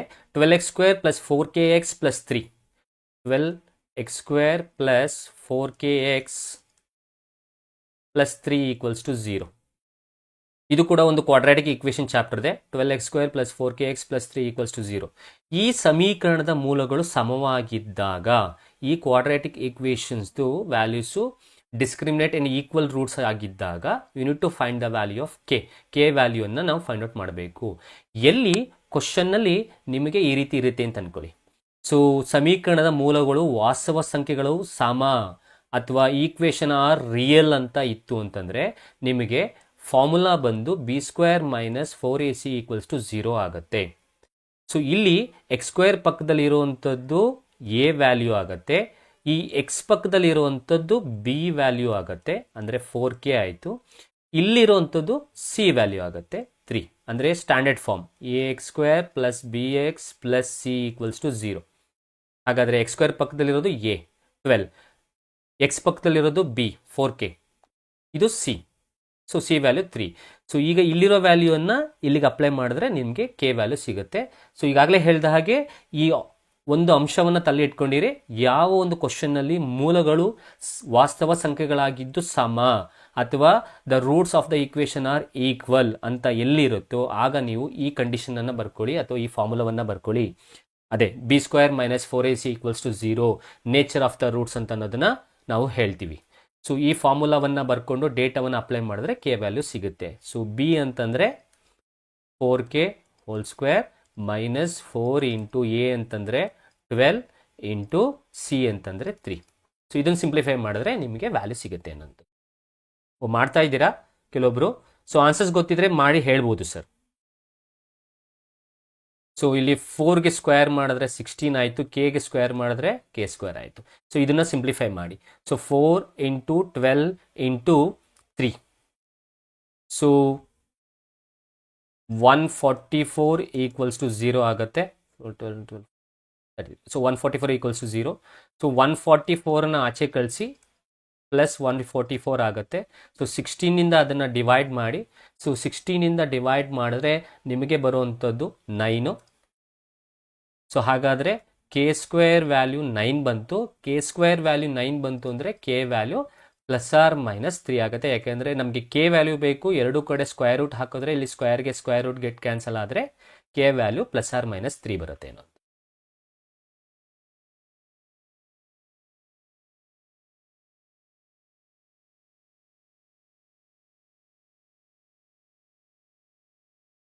ಸರ್ ಕೆಲವೊಬ್ಬರಿಗೆ ಮೆಥಡ್ಸ್ಗಳು ಕೆಲವೊಂದು ಹೊಸದು ಅಂತ ಅನಿಸ್ಬೋದು. ಅರ್ಥ ಆಗಲಿಲ್ಲ ಅಂತಂದರೆ ಇನ್ನೊಂದ್ಸಲಿ ಅದನ್ನು ರಿಪೀಟ್ ಮಾಡಿ ನೋಡಿ. ನಾವು ಈಗಾಗಲೇ ಹೇಳ್ದಂಗೆ ಸ್ಟೆಪ್ ಬೈ ಸ್ಟೆಪ್ ಹೇಳ್ಕೊಂಡು ಹೋಗ್ತಾ ಇರೋದು. ನೀಟಾಗಿ ಶಾರ್ಟ್ಕಟ್ ಮೆಥಡು ಕೂಡ ಹೇಳ್ಕೊಡ್ತೀವಿ, ಜೊತೆಗೆ ಸ್ಟೆಪ್ ಬೈ ಸ್ಟೆಪ್ ಸಿಲೆಬಸ್ಸನ್ನು ಕಾನ್ಸೆಪ್ಟ್ಸನ್ನು ಪ್ರತಿಯೊಂದು ಕವರ್ ಮಾಡ್ಕೊಂಡು ಹೋಗ್ತೀವಿ. ಎಲ್ಲವೂ ಜೊತೆಲಿದ್ದಾಗ, ಮೂರು ಕೂಡ ಜೊತೆಲಿದ್ದಾಗ ನಿಮಗೆ ಎಕ್ಸಾಮ್ ಹಾಲ್ಗೆ ಹೋಗಿ ಕೂತ್ಕೊಂಡಾಗ ಕಾನ್ಸೆಪ್ಟು ಗೊತ್ತಿರುತ್ತೆ, ಟಾಪಿಕ್ಕು ಗೊತ್ತಿರುತ್ತೆ, ಶಾರ್ಟ್ಕಟ್ ಮೆಥಡು ಕೂಡ ಗೊತ್ತಿರುತ್ತೆ. ಆಗ ಕ್ಲಿಯರ್ ಕಟ್ ಆಗುತ್ತೆ, ತಕ್ಷಣ ನೀವು ಮಾಡ್ತೀರಾ ಅಂಥದ್ದು. ನಿಮಗೆ ಕಾನ್ಸೆಪ್ಟೇ ಗೊತ್ತಿಲ್ಲ ಅಂತಂದಾಗ ಶಾರ್ಟ್ಕಟ್ ಮೆಥಡ್ ಹೇಳ್ಕೊಟ್ರು ನಿಮಗೆ ಗೊತ್ತಾಗಲ್ಲ. ಹಾಗಾಗಿ ನಾನು ಇದನ್ನು ಫಾಲೋ ಮಾಡ್ತಾ ಇರೋದು ಸರ್. ನೆಕ್ಸ್ಟ್ ಕ್ವಶನ್ ನೋಡೋದಾದರೆ, ದತ್ತ ಚಿತ್ರದಲ್ಲಿ ಟ್ರಯಾಂಗಲ್ ABCಗೆ ಓ ಕೇಂದ್ರವುಳ್ಳ ವೃತ್ತವು ಅಂತಸ್ಥವಾಗಿದೆ, ಆಗ BCಯ ಉದ್ದವು. In the given figure triangle O is a centre of a circle which is inscribed then the length of the BC. ನೋಡಿ, ಇದನ್ನು ಸಾಲ್ವ್ ಮಾಡಬೇಕು ಅಂದರೆ ನಾವು ಒಂದು ಟಾಪಿಕ್ನ ತಲೆ ಇಟ್ಕೊಂಡಿರಬೇಕು. ಏನದು? ಒಂದು ಸರ್ಕಲಲ್ಲಿ ನಾವು ಒಂದು ಸರ್ಕಲ್ನ ಒಂದು ಪಾಯಿಂಟಿಂದ ನಾವು ಒಂದು ಲೈನನ್ನು ಎಳೆದ್ರೆ ಇದನ್ನು ನಾವು ಸ್ಪರ್ಶಕ ಅಂತ ಕರಿತೀವಿ. ಏನಂತ ಕರಿತೀವಿ? ಸ್ಪರ್ಶಕ. ಸ್ಪರ್ಶಕ ಅಂದರೆ ಕನ್ನಡ ಇಂಗ್ಲೀಷಲ್ಲಿ ಟ್ಯಾಂಜೆಂಟ್ ಅಂತ ಕರಿತೀವಿ. ಓಕೆ, ಟ್ಯಾಂಜೆಂಟ್ ಅಂತ ಕರಿತೀವಿ. ಇನ್ನೊಂದ್ಸಲ ಹೇಳ್ಬಿಡ್ತೀನಿ. ಒಂದು ಸರ್ಕಲ್ನಲ್ಲಿ, ಒಂದು ವೃತ್ತದಲ್ಲಿ ಒಂದು ಪಾಯಿಂಟಿಂದ ಟಚ್ ಆಗಿ ಹೋಗಿರೋ ಲೈನ್, ಆಯ್ತಾ? ಸೊ ನಮಗೆ ಒಂದು ಥೀರಮ್ ಏನು ಹೇಳುತ್ತೆ ಅಂತಂದ್ರೆ, ಒಂದು ಸರ್ಕಲ್ನಲ್ಲಿ, ಒಂದು ವೃತ್ತದಲ್ಲಿ ಎರಡು ಸ್ಪರ್ಶಕಗಳನ್ನ ಎಳೆದ್ರೆ, ಈ ರೀತಿ ಎಳೆದ್ರೆ ಈ ಎರಡು ಸ್ಪರ್ಶಕಗಳು ನೋಡಿ, ಇದು ಎ ಅಂತ ಬರ್ಕೊಳ್ತೀನಿ, ಇದು ಬಿ ಅಂತ ಬರ್ಕೊಳ್ತೀನಿ, ಇದು ಸಿ ಅಂತ ಬರ್ಕೊಳ್ತೀನಿ. ಒಂದು ವೃತ್ತದಲ್ಲಿ ಈ ರೀತಿ ನಾವು ಸ್ಪರ್ಶಕಗಳನ್ನ, ಟ್ಯಾಂಜೆಂಟ್ಸ್ಗಳನ್ನ ಹೇಳಿದ್ರೆ ಈ ಟ್ಯಾಂಜೆಂಟ್ಸ್ಗಳು ಈಕ್ವಲ್ ಇರುತ್ತೆ. ಹೊರಗಿನ ಬಿಂದುವಿನಿಂದ ಅರ್ಥ ಮಾಡ್ಕೊಳ್ಳಿ, ನಾವು ಇದು ಬಿ ಅನ್ನೋಂಥದ್ದು ಹೊರಗಿನ ಬಿಂದು. ಒಂದು ವೃತ್ತಕ್ಕೆ ಬಾಹ್ಯ ಬಿಂದುವಿನಿಂದ ಎಳೆದ ಸ್ಪರ್ಶಕಗಳು ಸಮ. ಇದು ಥೀರಮ್, ಇದು ಪ್ರಮೇಯ. The tangents drawn from the external point to a circle are equal. ಇಲ್ಲಿ ಟ್ಯಾಂಜೆಂಟ್ಸ್ ಯಾವ್ದು? ಇಲ್ಲಿ ಟ್ಯಾಂಜೆಂಟ್ಸು AB, ಇಲ್ಲಿ tangents AB equals to CB. ಓಕೆನಾ? ಸೊ ಈ ಕಾನ್ಸೆಪ್ಟ್ನ ಇಟ್ಕೊಂಡ್ರೆ ಸರ್ ಇಲ್ಲಿರೋ ಪ್ರಾಬ್ಲಮ್ಸ್ಗಳನ್ನ ನಾವು ಆರಾಮಾಗಿ ಮಾಡ್ಬೋದು ಸರ್.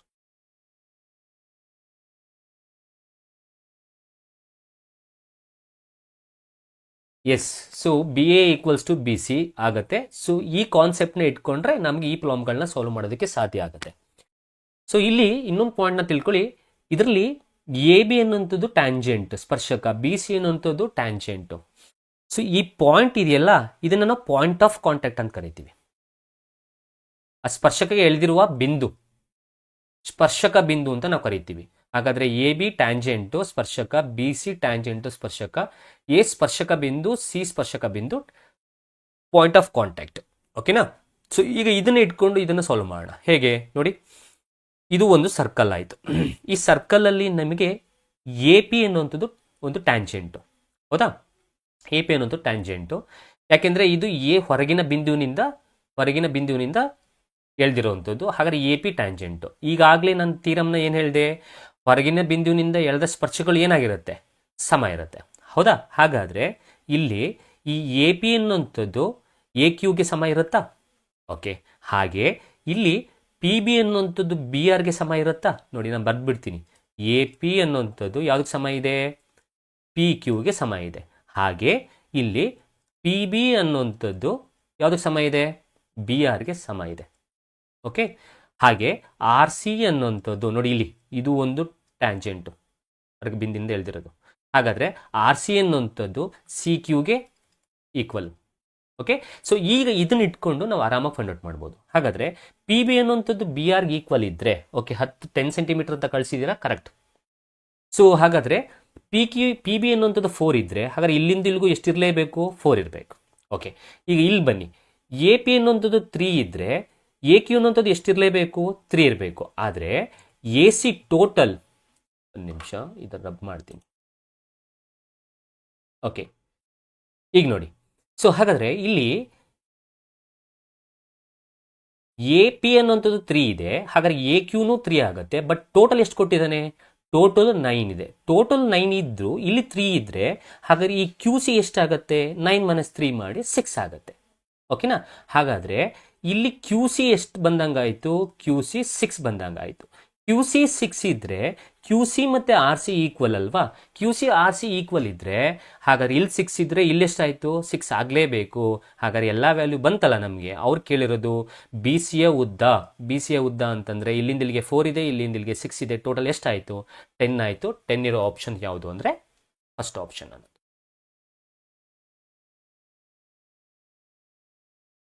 ಓಕೆ, 10 ಸೆಂಟಿಮೀಟರ್ ಕಳಿಸಿದ್ದೀರಾ ಆನ್ಸರ್ಸ್ನ.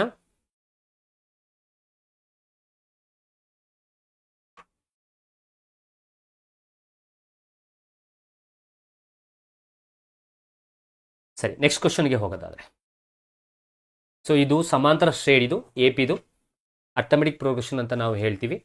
ಸೊ ಎ ಪಿ ಇದನ್ನು ನೋಡೋದಾದ್ರೆ, ಇನ್ನು A P 7 times the 7th term is equals to the 11 times the 11th term, then 18th term is equals to.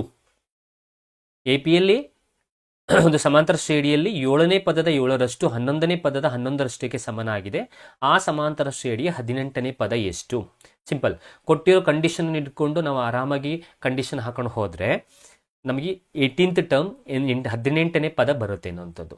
ಮೊದಲನೇದಾಗಿ ಏನು ಕೊಟ್ಟಿದ್ದಾರೆ, 7 times the 7th term.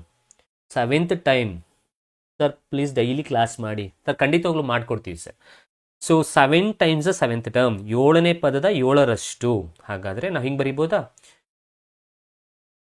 7 times of 7th term.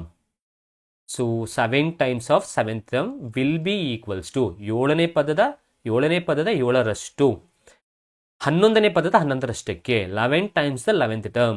So 11 times the 11th term. ಇದು ಮೊದಲನೇ condition. ನಾವೇನು find out ಮಾಡಬೇಕು, A18 find out ಮಾಡಬೇಕು.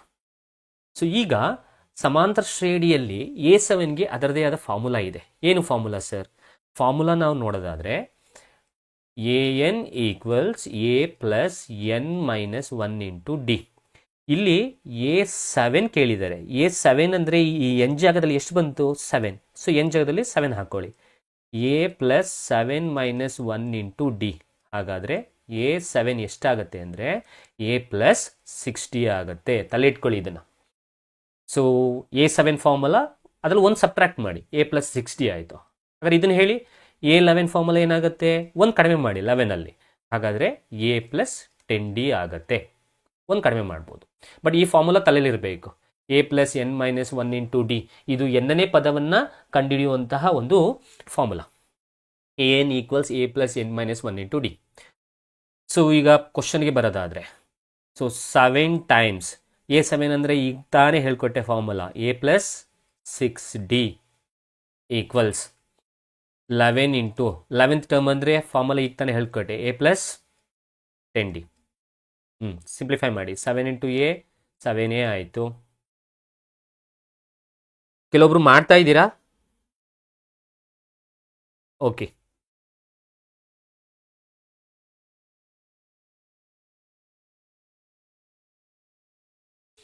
Okay, ಈಗ ಇದನ್ನು ಮಲ್ಟಿಪಲ್ ಮಾಡಿ, 7 into A 7A plus, so 7 6 42D 42 equals, ಇದನ್ನು ಮಲ್ಟಿಪಲ್ ಮಾಡಿದ್ರೆ 11A plus 110D.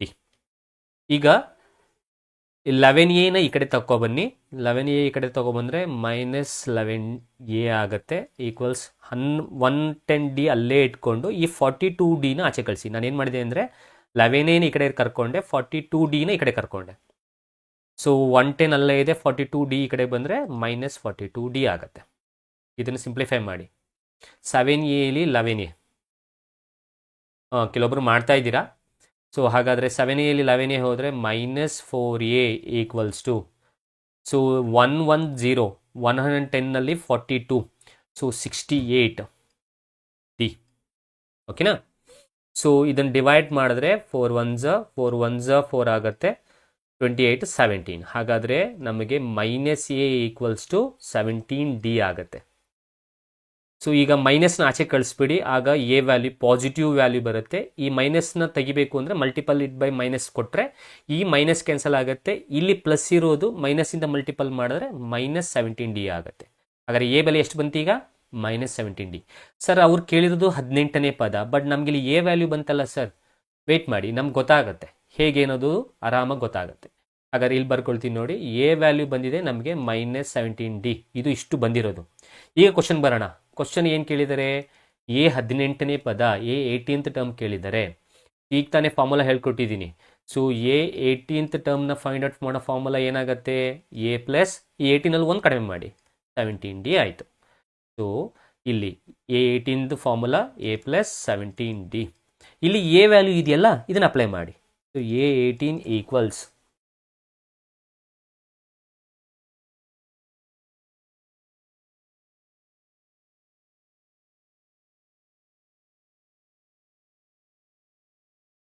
Okay. So A 18 equals A plus ಅಂದರೆ ಇಲ್ಲಿ ಎ ವ್ಯಾಲ್ಯೂ ಅಂದರೆ ಎಷ್ಟಿದೆ? -17D ಪ್ಲಸ್ ಇದೆಷ್ಟು? 17D. ಹಾಗಾದರೆ +17D -17D ಗೆಟ್ ಕ್ಯಾನ್ಸಲ್ ಆಗುತ್ತೆ. ಹಾಗಾದರೆ ಎ 18 ವ್ಯಾಲ್ಯೂ 0 ಬರುತ್ತೆ. 0 ಆಪ್ಷನ್ ಇದೆಯಾ? ಹೌದು, 0 ಆಪ್ಷನ್ ಇರುವಂಥ ಆಪ್ಷನ್ ಯಾವುದು? Fourth option is right.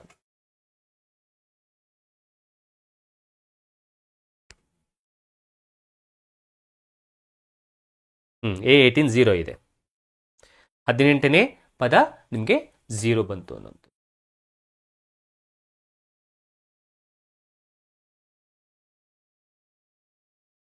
Okay, ಸ್ವಲ್ಪ ಜನ ಮಾಡಿದ್ದೀರಾ. 1 ಅಲ್ಲ 0 ಬರುತ್ತೆ, 0 ಬರುತ್ತೆ, 1 ಅಲ್ಲ. ಕೆಲವೊಬ್ರು ಆನ್ಸರ್ಸ್ ಕಳಿಸ್ತಾ ಇದ್ದೀರಾ.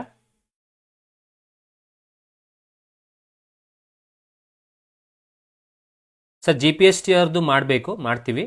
ಸೊ ಈಗ KTETದು ಕ್ಲಾಸಸ್ ನಡೀತಾ ಇದೆ, ಡೈಲಿ ಕ್ಲಾಸ್ ಮಾಡ್ಕೊಡ್ತೀವಿ ಸರ್. ಕೆಲವೊಬ್ರು ಆನ್ಸರ್ಸ್ ಕಳಿಸ್ತಾ ಇದ್ದೀರಾ, ಗುಡ್.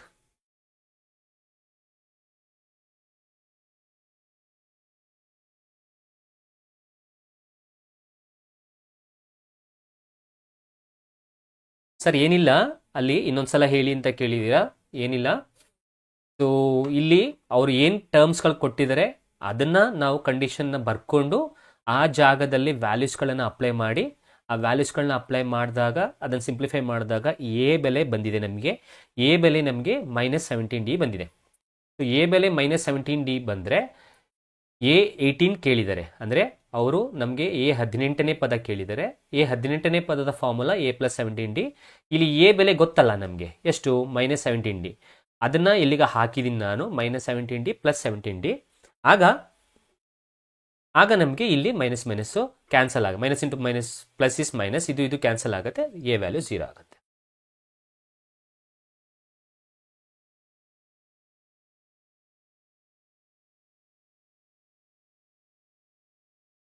ಸೊ ಇದು ಕೂಡ ಒಂದು AP ಕ್ವಶನ್ನು. ಸೊ ನಾವು ಮಾಡ್ಕೊಂಡು ಹೋಗೋದಾದರೆ ನೋಡೋಣ, ಟ್ರೈ ಮಾಡಿ ಇದನ್ನು. ಸೊ ಒಂದು APಯಲ್ಲಿ ಒಂದು ಸಮಾಂತರ ಶ್ರೇಣಿಯಲ್ಲಿ 8ನೇ ಪದ ಮತ್ತು 12ನೇ ಪದ ಕ್ರಮವಾಗಿ 39, 59 ಇದೆ. ಹಾಗಾದರೆ ಅದರ ಮೊದಲ ಪದ ಕೇಳಿದ್ದಾರೆ. ಸೊ APಯಲ್ಲಿ 8th ಟರ್ಮ್ 39 ಕೊಟ್ಟಿದ್ದಾನೆ, 12th ಟರ್ಮ್ 59 ಕೊಟ್ಟಿದ್ದಾನೆ. ಫಸ್ಟ್ ಟರ್ಮ್ ಆಫ್ APಯನ್ನು ನಾವು ಫೈಂಡ್ ಔಟ್ ಮಾಡಬೇಕು.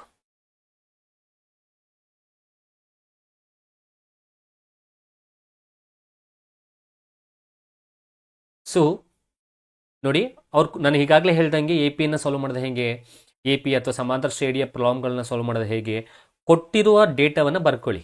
ಅಂದರೆ ಅಲ್ಲಿ ಏನಿದೆ ಡೇಟಾ ಅದನ್ನು ಬರ್ಕೊಳ್ಳಿ. ಅದನ್ನು ಇಟ್ಕೊಂಡು ನಾವು ಆರಾಮಾಗಿ ಅವ್ರು ಏನು ಕೇಳಿದರೆ ಅದನ್ನು ಬರ್ಕೊಂಡು ಸಾಲ್ವ್ ಮಾಡ್ಕೊಂಡು ಹೋಗ್ಬೋದು. ಸೊ ಇಲ್ಲಿ ಅವ್ರು ಕೊಟ್ಟಿರೋದನ್ನ ಬರ್ಕೊಳ್ಳೋಣ. 8ನೇ ಪದ ಕೊಟ್ಟಿದ್ದಾರೆ, A8. ಎಂಟನೇ ಪದ ಎಷ್ಟು? 39. ಇನ್ನೊಂದು A12ನೇ ಪದ ಕೊಟ್ಟಿದ್ದಾರೆ, 12th ಟರ್ಮ್ ಕೊಟ್ಟಿದ್ದಾರೆ, ಎಷ್ಟು? 59. ಸೊ ಇವೆರಡನ್ನೇ ಇಟ್ಕೊಂಡು ನಾವು ಅವ್ರು ಕೇಳಿರೋ ಮೊದಲನೇ ಪದವನ್ನು ಕಂಡಿಡ್ಕೋಬಹುದು.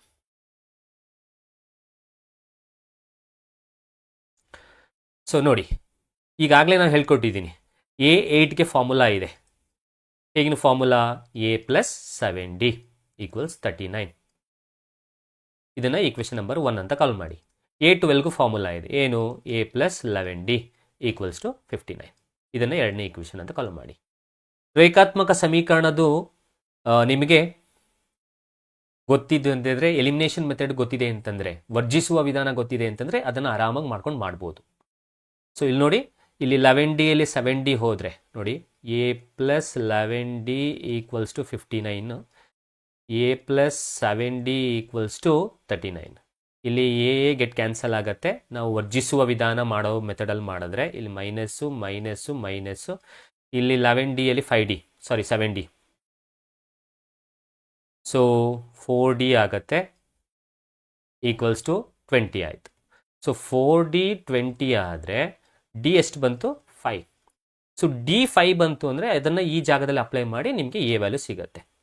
ಸೊ ನೋಡಿ, A plus 7D equals to 39 ಕೊಟ್ಟಿದ್ದಾರೆ, ಎ ಗೊತ್ತಿಲ್ಲ, ಪ್ಲಸ್ 7 ಇಂಟು ಡಿ ಅಂದರೆ 5, 39. ಸೊ ಇಲ್ಲಿ ಬರೀತೀನಿ ನೋಡಿ, A ಪ್ಲಸ್ 7 5 35 ಈಕ್ವಲ್ಸ್ ಟು 39. 35ನ ಆಚೆ ಕಳಿಸಿದ್ರೆ ಏನಾಗುತ್ತೆ? ಮೈನಸ್ 39 ಆಗುತ್ತೆ.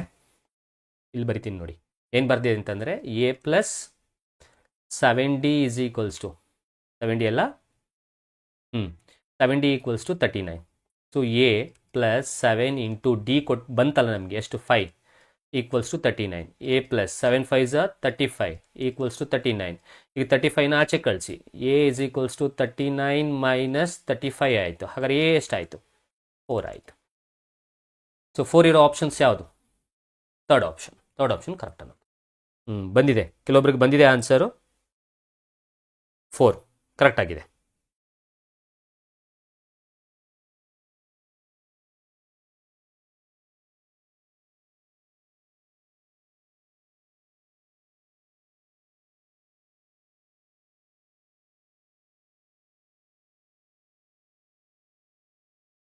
ಓಕೆ, ಸೊ ನೆಕ್ಸ್ಟ್ ಕ್ವಶನ್ಗೆ ಹೋಗೋಣ. ಓಕೆ, 4 ಆಪ್ಷನ್ಸ್ ಕಳಿಸ್ತಾ ಇದ್ದೀರಾ, ಕರೆಕ್ಟ್ ಆಗಿದೆ.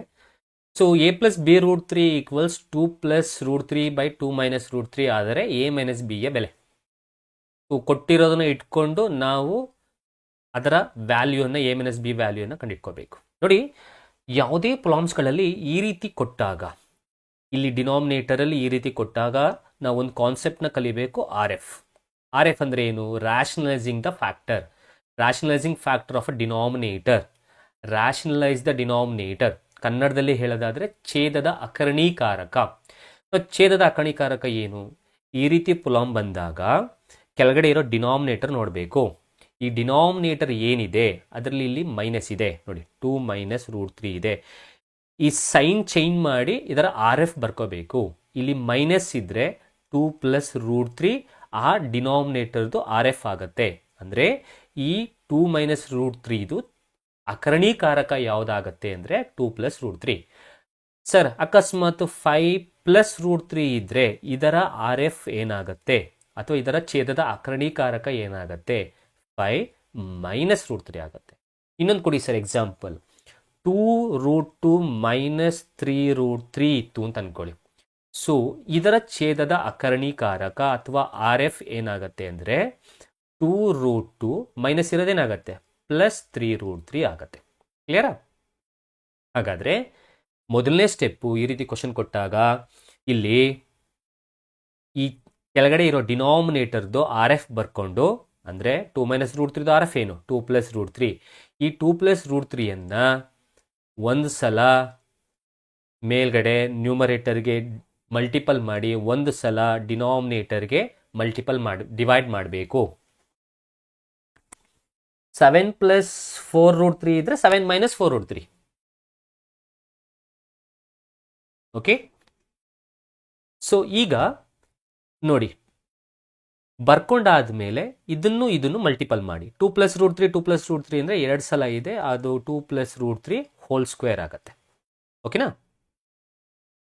ಡಿವೈಡೆಡ್ ಬೈ ಯಾವುದೇ ಕಾರಣಕ್ಕೂ ನೀವು ತಲೆ ಇಟ್ಕೊಳ್ಳಿ, ಯಾವುದೇ ಒಂದು ಈ ಥರ ಪ್ರಾಬ್ಲಮ್ಸ್ಗಳಲ್ಲಿ 2+√3 ಅಥವಾ ಛೇದದ ಅಕರ್ಣೀಕಾರಕ ಮಾಡಬೇಕಾದ್ರೆ ಈ ಜಾಗದಲ್ಲಿ ನಿಮಗೆ ಇದು a ಮೈನಸ್ ಬಿ ಫಾರ್ಮಲ್ಲಿ ಇರುತ್ತೆ. ಅರ್ಥ ಮಾಡ್ಕೊಳ್ಳಿ, ಯಾವ ಫಾರ್ಮಲ್ಲಿ ಇರುತ್ತೆ? a minus B into A plus B. A minus B into A plus B ಅಂದರೆ ಏನಾಯಿತು? a² ಮೈನಸ್ b² ಆಯಿತು. ಹಾಗಾದರೆ ಮೇಲ್ಗಡೆ 2+√3 ಇಂಟು 2+√3 2+√3 ಹೋಲ್ ಸ್ಕ್ವೇರ್ ಆಯಿತು. ಕೆಳಗಡೆ ಯಾವ ಫಾರ್ಮಲ್ಲಿ ಇದೆ? ಯಾವ ತರಹದಲ್ಲಿದೆ? a minus B into A plus B ಇದೆ. So a minus B into A plus B ಅಂದರೆ ಏನಾಯಿತು? a² minus b². a² minus b² ಅಂದರೆ 2² ಮೈನಸ್ √3 ಹೋಲ್ ಸ್ಕ್ವೇರ್ ಆಯಿತಾ? ಓಕೆ, ಸೊ ಇಲ್ಲಿ ಬರ್ಕೊಳ್ತೀನಿ ನೋಡಿ. ಏನು ಬರ್ಕೊಂಡಿದ್ದೋ ನಾವು? 2+√3 whole square divided by 2² minus √3 whole square ಆಯಿತಾ? ಸೊ ಇದು ನೋಡಿದ್ರೆ ಎ ಪ್ಲಸ್ ಬಿ ಹೋಲ್ ಸ್ಕ್ವೇರ್ಲಿದೆ. ಇಲ್ಲಿ ಎ ವ್ಯಾಲ್ಯೂ ಇದು ಬಿ ವ್ಯಾಲ್ಯೂ. ಹಾಗಾದರೆ A plus B whole square ಅಂದರೆ a² ಪ್ಲಸ್ b² ಅಂದರೆ √3 ಹೋಲ್ ಸ್ಕ್ವೇರ್. ಅಲ್ಲಿ ಸ್ಕ್ವೇರ್ಗೆ ಸ್ಕ್ವೇರ್ ರೂಟ್ ಗೆಟ್ ಕ್ಯಾನ್ಸಲ್ ಆದರೆ ಬರ್ದ್ಬಿಡ್ತೀನಿ ನೋಡಿ, plus 2 into A into B. ಓಕೆನಾ? ಹೋಲ್ ಡಿವೈಡೆಡ್ ಬೈ ಇದು 2² ಆಗಿರೋದು. ಎ ವ್ಯಾಲ್ಯೂ 2, a² ಅಂದರೆ 2² ಅಂದರೆ 4. ಡೈರೆಕ್ಟಾಗಿ ಬರ್ದಿದ್ದೀನಿ. ಇಲ್ಲಿ 2² ಅಂದರೆ 4, ಇಲ್ಲೂ ಕೂಡ ಸ್ಕ್ವೇರ್ಗೆ ಸ್ಕ್ವೇರ್ ರೂಟ್ ಗೆಟ್ ಕ್ಯಾನ್ಸಲ್ ಆದರೆ 3. ಸೊ 4 ಪ್ಲಸ್ ಇಲ್ಲಿ ಸ್ಕ್ವೇರ್ಗೆ ಸ್ಕ್ವೇರ್ ರೂಟ್ ಗೆಟ್ ಕ್ಯಾನ್ಸಲ್ ಆದರೆ 3 ಪ್ಲಸ್ 2 2 4√3 ಡಿವೈಡೆಡ್ ಬೈ 4 3 ಹೋದರೆ 1. ಇದನ್ನು ಸಿಂಪ್ಲಿಫೈ ಮಾಡಿದ್ರೆ 4 + 3 ಎಷ್ಟಾಯಿತು? 7 ಪ್ಲಸ್ 4√3 ಡಿವೈಡೆಡ್ ಬೈ 1 ಆಯಿತು. ಈಗ 1 ಬಿಟ್ಬಿಡಿ. ಸೊ ಉಳಿದಿರೋದು 7 ಪ್ಲಸ್ 4√3 ಆಯಿತು. ಓಕೆ, ಸೊ ಈಗ ಕ್ವಶನ್ ನೋಡಿ. ಕ್ವಶನ್ನಲ್ಲಿ ನಿಮಗೆ ಈ ನಾವು ತಗೊಂಡಿರುವಂತಹ 2+√3 ಬೈ 2 ಮೈನಸ್ √3 ಯಾವುದಕ್ಕೆ ಸಮ ಇದೆ? a ಪ್ಲಸ್ ಬಿ √3ಗೆ ಸಮ ಇದೆ. ಇದು ಯಾವುದಕ್ಕೆ ಸಮ ಇದೆ ನೋಡಿ, ಇಲ್ಲೇ ಬರಿತೀನಿ. a ಪ್ಲಸ್ ಬಿ √3ಗೆ ಸಮ ಇದೆ. ಹಾಗಾದರೆ ಇಲ್ಲೇ ನೋಡಿ, a ವ್ಯಾಲ್ಯೂ ಏನಾಯಿತು? 7 ಆಯಿತು. ಬಿ ವ್ಯಾಲ್ಯೂ ಏನಾಯಿತು? 4 ಆಯಿತು. ಕೆಲವೊಬ್ರು ಆನ್ಸರ್ ಮಾಡಿದಿರಾ? ಗುಡ್. ಸೊ ಹಾಗಾದ್ರೆ ಎ ವ್ಯಾಲ್ಯೂ ಎಷ್ಟು? 7. ಬಿ ವ್ಯಾಲ್ಯೂ ಎಷ್ಟು? 4. ಓಕೆ, ಕೆಳಗಡೆ ಬರೀತೀನಿ. ಸಾರಿ, ನೋಡಲಿಲ್ಲ, ಅದು ಕೆಳಗಡೆ ಬರೀತೀನಿ ಸರ್. ಎ ವ್ಯಾಲ್ಯೂ ಎಷ್ಟು? 7. B value 4. ಬಟ್ ಈಗ ಅವ್ರು ಕೇಳಿರೋದೇನು? ಎ ಮೈನಸ್ ಬಿ ಕೇಳಿರೋದು. ಬರ್ಕೊಬಿಡಿ, ಎ ವ್ಯಾಲ್ಯೂ ಎಷ್ಟು ಅಂತ ಇಲ್ಲೇ ಬರ್ಕೊಬೇಡ. ಎ ವ್ಯಾಲ್ಯೂ ಎಷ್ಟು? 7. ಬಿ ವ್ಯಾಲ್ಯೂ ಎಷ್ಟು? 4. ಈಗ ಅವ್ರಿಗೆ ಏನು ಕೇಳಿದ್ದಾರೆ? ಎ ಮೈನಸ್ ಬಿ ಮಾಡಿ. 7 ಮೈನಸ್ 4 ಮಾಡಿ. ಆನ್ಸರು 3. ಸೊ 3 ಇರೋ ಆಪ್ಷನ್ ಯಾವುದು? ಫಸ್ಟ್ ಆಪ್ಷನ್ ಸರಿ.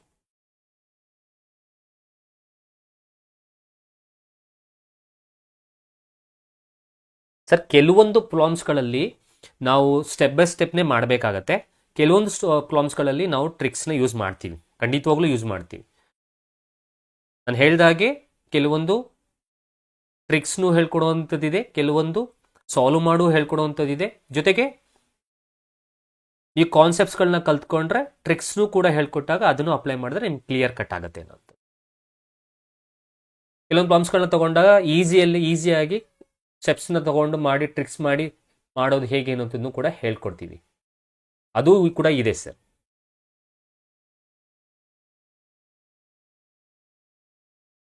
ನೋಡಿ, ಇದು ತುಂಬ ಈಸಿ. ಹೇಗೆ? ಸೊ y = ax + 7/3 ಇದೆ. ಸೊ ಇಲ್ಲಿ ಎ ವ್ಯಾಲ್ಯೂ ಕೇಳಿದ್ದಾರೆ. ಕೊಟ್ಟಿರೋ ಪಾಯಿಂಟ್ಸ್ ಯಾವುದು? 3, 4. ಇದ್ರ ಮೇಲೆ ಒಂದಕ್ಕೆ ಎಕ್ಸ್ ಅಂತ ಕೊಟ್ಕೊಳ್ಳಿ, ಒಂದು ವೈ ಅಂತ ಕೊಟ್ಕೊಳ್ಳಿ. ಎಕ್ಸ್ ವ್ಯಾಲ್ಯೂ ಎಷ್ಟು? 3, ವೈ ವ್ಯಾಲ್ಯೂ 4. ಎಕ್ಸ್ ವೈ ಇರೋ ಜಾಗದಲ್ಲಿ ವ್ಯಾಲ್ಯೂ ಅಪ್ಲೈ ಮಾಡಿ. ವೈ ಅಂದರೆ 4, ಎ ಇಂಟು ಎಕ್ಸ್ ಅಂತಂದರೆ 3. ಹಾಗಾದರೆ ಇದು 3a ಅಂತ ಬರ್ಕೊಳ್ಳ ಡೈರೆಕ್ಟಾಗಿ. 3a ಪ್ಲಸ್ ಇದೆಷ್ಟು? 7 ಅಲ್ಲ, ಸಾರಿ, 7 ಡಿವೈಡೆಡ್ ಬೈ 3. ನಾವು ಕ್ರಾಸ್ ಮಲ್ಟಿಪಲ್ ಮಾಡಿದ್ರೆ ಹಿಂಗೆ ಕ್ರಾಸ್ ಮಲ್ಟಿಪಲ್ ಮಾಡಿ. 4 3s 12 ಆಯಿತು. ಇನ್ನು ಉಳಿದಿರೋದು 3a ಪ್ಲಸ್ 7. 7 ಈಚೆ ಕಳಿಸಿ. 12 ಮೈನಸ್ 7 = 3a ಆಯಿತು. ಸೊ 5 = 3a ಆಯಿತು. ಹಾಗಾದರೆ ಎ ವ್ಯಾಲ್ಯೂ ಏನು ಬಂತು? 5/3 ಬಂತು. ಸೊ 5/3 ಇರೋ ಆಪ್ಷನ್ ಯಾವುದು? Second one. ನೋಡಿ, ಇದು ಬೇಗನೆ ಬಿಡಿಸ್ಬಿಟ್ಟು, ಯಾಕಂದ್ರೆ ಕ್ವಶನ್ ಈಸಿ ಇತ್ತು.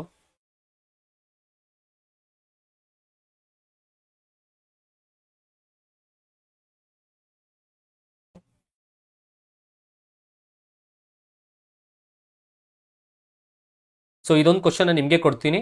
So alpha plus beta gamma are the 3 zeros of the cubic polynomial.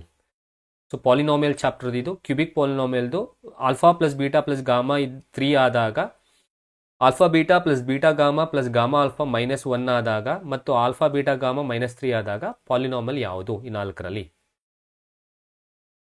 ನೋಡಿ, ಇದು ಈಸಿ. ಪ್ರಾಬಬಿಲಿಟಿ, ಈ ಥರ ಪ್ರಾಬಬಿಲಿಟಿ ಎಲ್ಲ ಕೊಟ್ಟರೆ ಬೇಗ ಮಾಡಬಹುದು. ಏನು ಪ್ರಾಬಬಿಲಿಟಿ? ಸಂಭಾವನೆ ಐತೆ ಅಂತ ನಾವು ಕರಿತೀವಿ. ಒಂದು ಬ್ಯಾಗ್ನಲ್ಲಿ ಬ್ಲೂ ಮಾರ್ಬಲ್ ಇದೆ, ಅಂದರೆ ನೀಲಿ ಗೋಲಿಗಳಿದೆ, ಮತ್ತು ಒಂದು ಬ್ಯಾಗ್ನಲ್ಲಿ ಬ್ಲೂ ಮಾರ್ಬಲ್ ಅನ್ನು ತೆಗಿಬೇಕು, ಅಂದರೆ ನೀಲಿ ಗೋಲಿಗಳನ್ನು ತೆಗಿಬೇಕು. ಆ ಬ್ಯಾಗಲ್ಲಿ ಏನೇನಿದೆ? 3 ರೆಡ್ 2 ಬ್ಲೂ ಮಾರ್ಬಲ್ ಇದೆ. ಅಂದರೆ ರೆಡ್ 3 ಇದೆ, ಬ್ಲೂ ಎಷ್ಟಿದೆ? 2 ಇದೆ. ಟೋಟಲ್ ಎಷ್ಟಿದೆ? ಟೋಟಲ್ 5 ಇದೆ. ಸೊ ನಾವು ಆ ಬ್ಯಾಗಿಂದ ಯಾವ್ದು ತೆಗಿಲೇಬೇಕು? ಬ್ಲೂ ತೆಗಿಬೇಕು. ಬ್ಲೂ ತೆಗಿಯೋ ಚಾನ್ಸಸ್ ಎಷ್ಟು ಸಲ ಇದೆ? 2 ಸಲ ತೆಗಿಯೋಕ್ಕಾಗೋದು, ಯಾಕಂದರೆ ಬ್ಲೂ ಇರೋದೇ 2 ಸಲ. ಎಷ್ಟರಲ್ಲಿ? 5ರಲ್ಲಿ. ಸೊ ಹಾಗಾದರೆ 2/5 is the answer. 2/5 first option.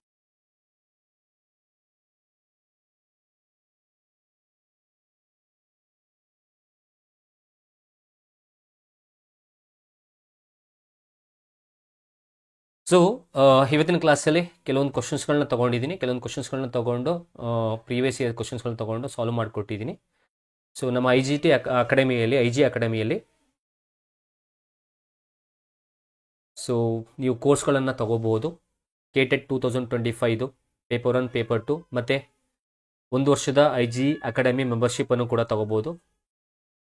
So KTET batch start ಆಗಿದೆ. ಮ್ಯಾಥಮೆಟಿಕ್ಸು, ಅದರಲ್ಲಿ ನಿಮಗೆ psychology, Kannada, English, biology, chemistry, mathematics and physics ಕ್ಲಾಸಸ್ಗಳು ತಗೊಳ್ತೀವಿ. IG ಅಕಾಡೆಮಿ ಆ್ಯಪನ್ನು ಡೌನ್ಲೋಡ್ ಮಾಡ್ಕೊಳ್ಳಿ. ಡೌನ್ಲೋಡ್ ಮಾಡಿ ಮಾಡಬಹುದು. ಪೇಪರ್ 1, ಪೇಪರ್ 2 ಮತ್ತು ಸೋಷಲ್ ಕೂಡ ಇದೆ. ಸೋಷಲಲ್ಲೂ ಸಬ್ಜೆಕ್ಟ್ ಕೂಡ ನಾವು ಮಾಡ್ತೀವಿ, ಪೇಪರ್ 1, ಪೇಪರ್ 2. ಓಕೆ, ಸೊ ಇಷ್ಟು ಇವತ್ತಿನ ಈ ತರಗತಿಯಲ್ಲಿ ನಾವು ಮಾಡಿಕೊಟ್ಟಿದ್ದು. ಮುಂದಿನ ತರಗತಿಯಲ್ಲಿ ಇನ್ನೂ ಕೆಲವೊಂದು ಪ್ರೀವಿಯಸ್ ಇಯರ್ಸ್ ಕ್ವಶನ್ಸ್ಗಳನ್ನ ತೊಗೊಂಡು ಸಾಲ್ವ್ ಮಾಡ್ಕೊಳ್ತೀವಿ. ಕಾನ್ಸೆಪ್ಟ್ಸ್ ವೈಸ್ ಮತ್ತು ಸಿಲೆಬಸ್ಸನ್ನು, ಕ್ಲಾಸಸ್ಗಳನ್ನು ಮಾಡಿಕೊಡ್ತೀವಿ. ಜೊತೆಗೆ ನಾನು ಹೇಳಿದಾಗೆ ಕೆಲವೊಂದು ಪ್ರಶ್ನೆಗಳನ್ನು ಕೆಲವೊಂದು ವಿಧಾನದಲ್ಲೂ ಶಾರ್ಟ್ಕಟ್ಟಲ್ಲೂ ನಾವು ಖಂಡಿತವಾಗ್ಲೂ ಬಿಡಿಸ್ಬೋದು ಸರ್. ಸೊ ಅದನ್ನು ಕೂಡ ನಾವು ಖಂಡಿತವಾಗ್ಲೂ ಹೇಳ್ಕೊಡ್ತೀವಿ. ನನ್ನ ಕಾನ್ಸೆಪ್ಟ್ ಅರ್ಥ ಆಗಲಿ ಅನ್ನೋ ಕಾರಣಕ್ಕೋಸ್ಕರ ಮತ್ತೊಮ್ಮೆ ಹೇಳ್ತಾ ಇದ್ದೀನಿ, ಕಾನ್ಸೆಪ್ಟ್ಸ್ಗಳನ್ನು, ಕಾನ್ಸೆಪ್ಚುಯಲ್ ಮೆಥಡ್ಸ್ಗಳು ಗೊತ್ತಾಗಲಿ ಅನ್ನೋ ಕಾರಣಕ್ಕೋಸ್ಕರ ಇವತ್ತು